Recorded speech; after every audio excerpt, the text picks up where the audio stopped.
Kama wiki kadhaa zilizopita, Sekela Vet Center tulipigiwa simu na mfugaji wetu hapa wa kuku ambaye ana kuku takribani 400. Lakini tatizo lake ilikuwa ni kwamba kuku wameshuka utagaji. Kuku 400 walikuwa wanataga tray 4 kwa siku, ambao ni sawa na 30% tu ya kuku ambao yuko nao.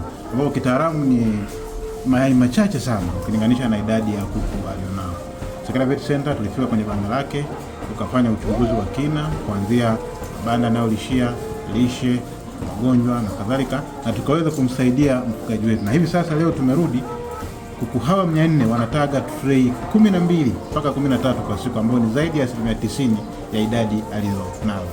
Kama wewe ni mfugaji wa kuku, unapata changamoto mbalimbali kwenye banda lako, kushuka kwa utagaji wa mayai, labda pengine hata magonjwa au hali za kiafya zinabadilika, usiache kuwasiliana na Sekela Vet Center.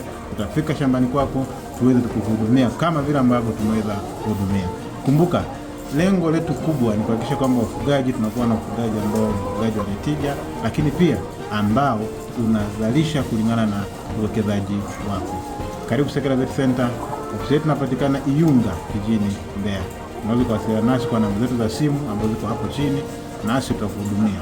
Sekela Vet Center tupo kwa ajili yako.